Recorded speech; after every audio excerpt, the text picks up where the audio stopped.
are you doing? Well, that was a little weak. I wasn't feeling it. How's everyone doing? Good. It's a little better. It's a little better.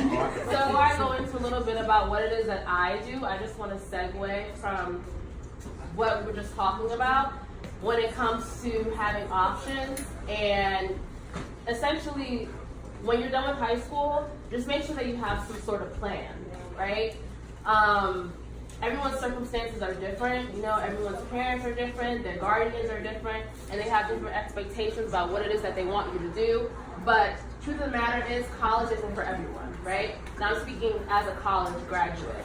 I just really want you to leave here knowing the importance of creating a plan, right? So whether you're going to join the military or the National Guard or you want to travel, how are you going to do those things, right? And God forbid those things don't work out. What are you going to do, okay? So really just make sure they have a plan. Once you have a plan and you can stick to it, then you can do whatever it is that you want to do essentially, right? And that kind of goes into a little bit about what it is that I do. So I am a brand strategist and a publicist. And when I break that down, essentially what that means is I help people create plans to execute their ideas. That's the brand strategy side. And then the publicist side of things is I'm helping people gain media exposure, connecting them with brand partnerships. I'm putting together speaking engagements. Sometimes I'm coordinating events, all that good stuff. So that's in a nutshell what I do. I have my own agency. It's called Brianna Regine Visionary Consulting. February 2019, it'll be my second year self-employed by myself. Thank you. And how did I get there? Well, I planned kinda. So I went to college, like I said. I'm 24. I just turned 24 this year. And when I was growing up, and this is my sister, by the way, shout out to her. I'm the oldest of four, so there's her. I have two other brothers as well. And when I was growing up, I always knew that I was going to college just because that's all I saw. And me personally, I like to learn. Like, I like being educated. I like having conversations like this. So it was no, big deal for me to be like, I don't want to do that kind of thing. Plus, I'm the firstborn. So when you're the firstborn, you kind of don't really have a lot of wiggle room to explore and do other things. You kind of just do what it is that you're told. And it wasn't strict or anything like that. Again, that's just what I knew. So that's what I followed. I majored in communications. I went to UConn. And going into college, I always knew that I wanted to be in the entertainment industry. I just wasn't sure how I was going to get there, right? So I did have some people to look up to. I have my godmother who's been in the entertainment industry for like 20 plus years.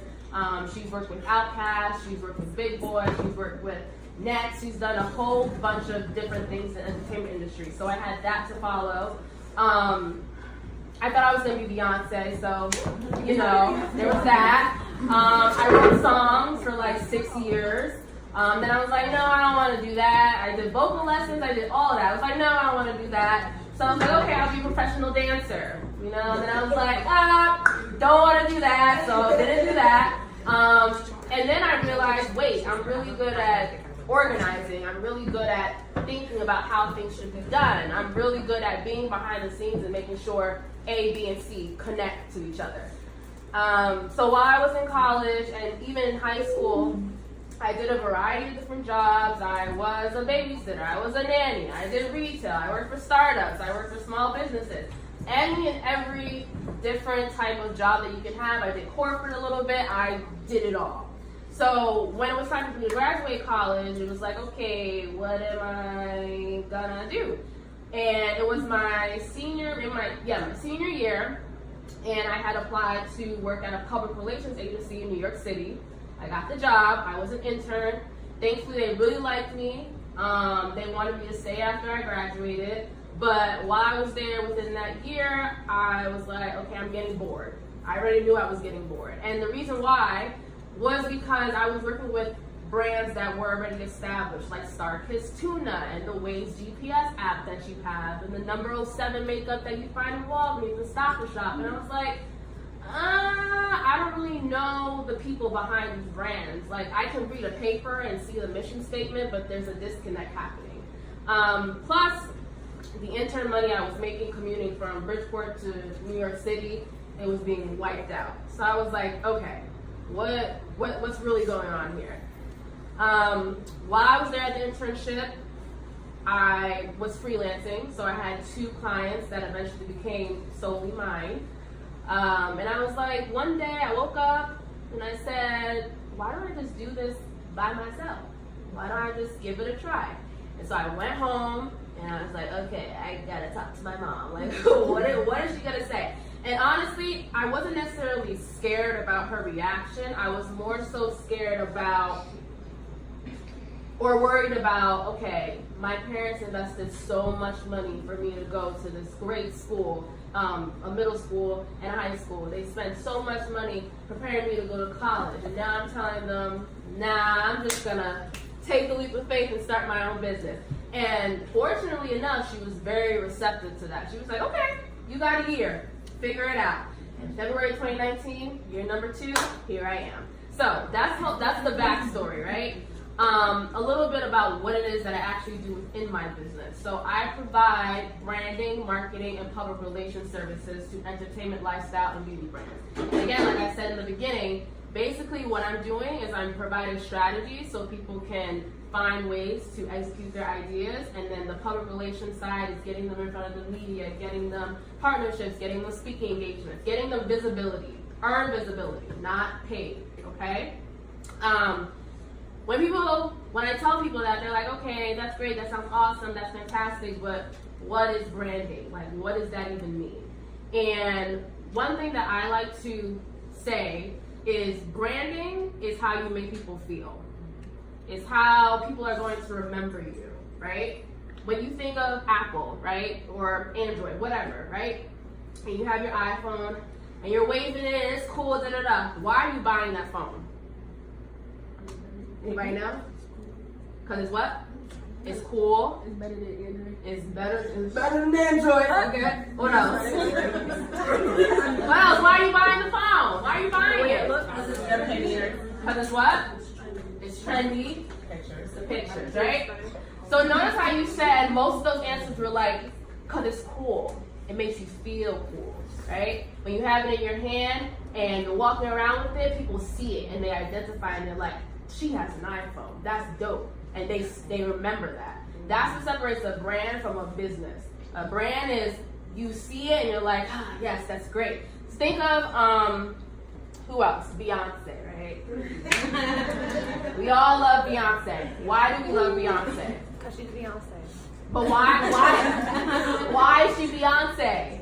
She's beautiful. Because she's black.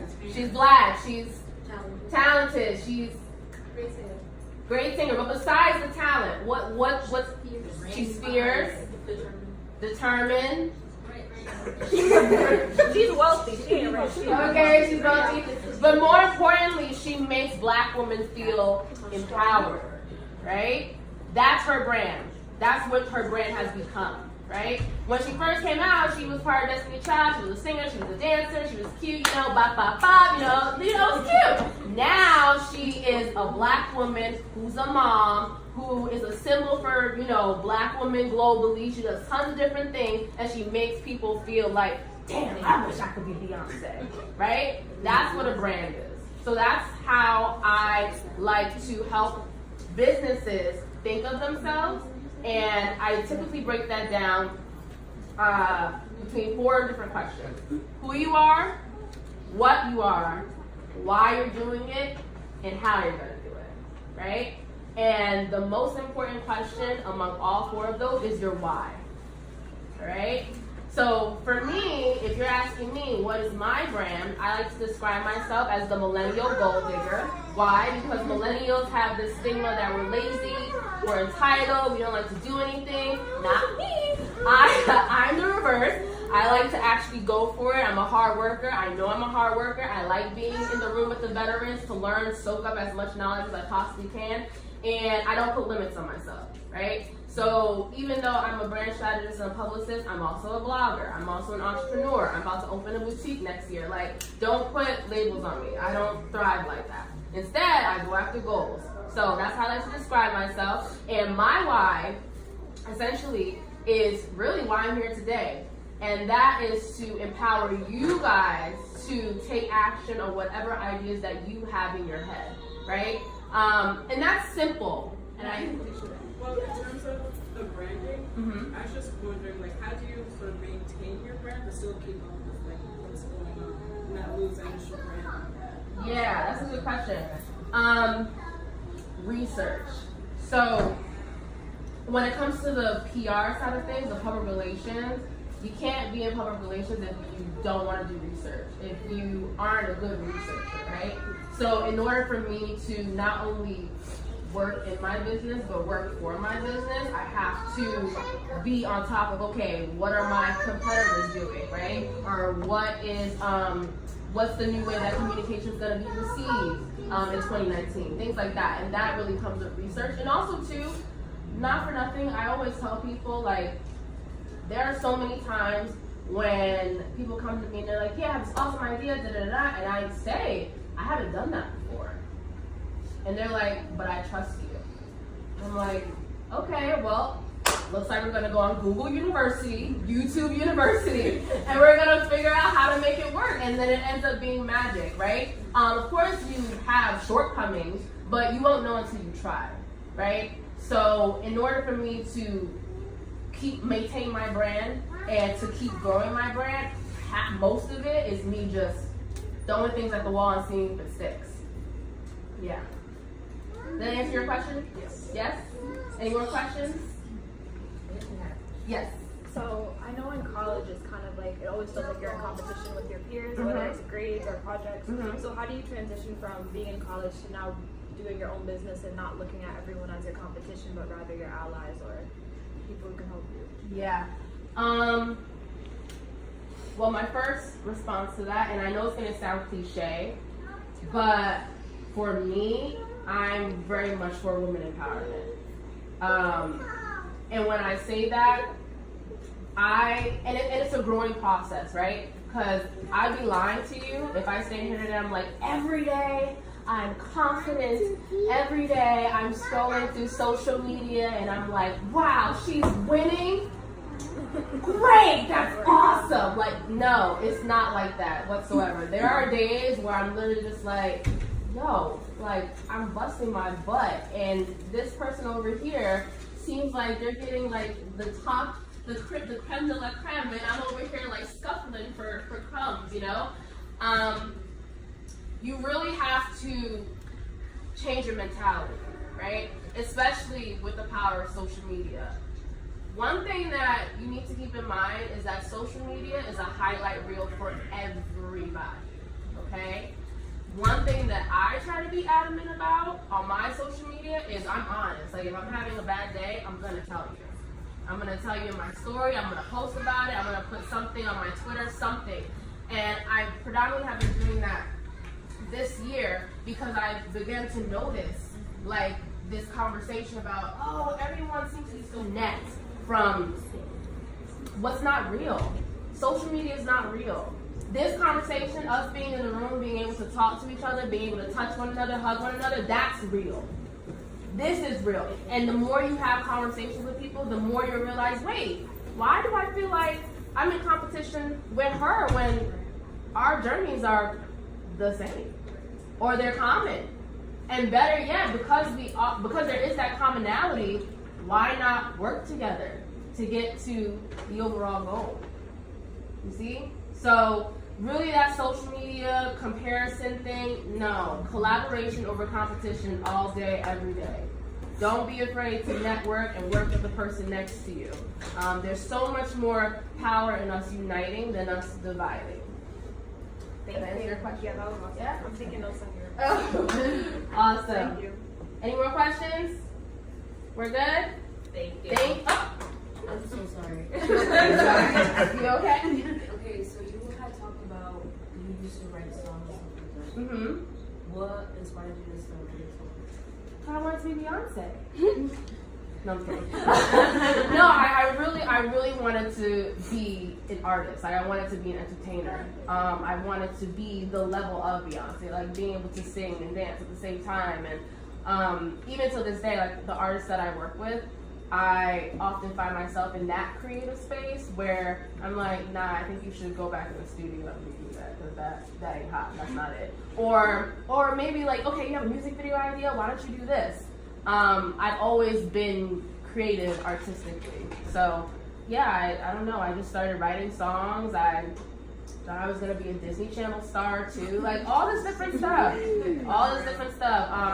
But I'm not. So yeah. But that's not to say that I will not be, because you never know. I'm kidding. Yes, good. Thank you guys so much. I appreciate it. Woman over here is gorgeous and that woman's gorgeous and this woman's body's on 10 does not mean that you're any less than, you know what I'm saying? And so for you to be able to admire someone else's beauty, give yourself a pat on the back, because there's a lot of women that can't even do that. So just remember that, and y'all are young, so you know, but yeah. And it's gonna come in waves. I was just telling y'all, like the past 3 days, I felt like a lump of like coal or something. And even today, like I may look like, you know, I'm pretty confident today, but no, it's a struggle. It's shambles all day. All day is shambles. But you really have to, like I said, go inside your mental and work through that. Don't compare yourself to other people, because honestly, you may perceive them as gorgeous. Other people may perceive them as gorgeous, but you don't know the journey that they've gone through to become gorgeous, right? And some of it may be immoral. It might not be, you know, all fantastic and all natural and all great. So really work within yourself. Start with self-love, and then that will in turn become the confidence that you have on the outside. And I know it's hard. Again, you're not going to be confident every day. You're not. But work through it. So I just wanted to ask, is there anyone else in the room that is struggling with the question in conjunction to what maybe they see on social media, or how beauty is depicted, or how it's defined? All right. So basically, it is basically a Year. I'm a business owner, like I mentioned earlier. I met her at a women's empowerment event in Stratford or Norwalk. Yeah. So I drove to Norwalk for this event, and this young lady blew the whole panel through the water. Like when I say she blew the whole panel, and it was a room full of women like you, but a little bit older, and they were like in their mid-20s, 30s, and it was packed. And she spoke about everything. And when I said to her, I was like, we gotta stay connected. And literally, I prayed over this event, and I said, Lord, send me women who can connect with young women that will inspire them. Because when I was your age, I didn't have this. But I wanted to make sure if I had kids, that they had this. So please give her a round of applause. She's amazing. Thank you.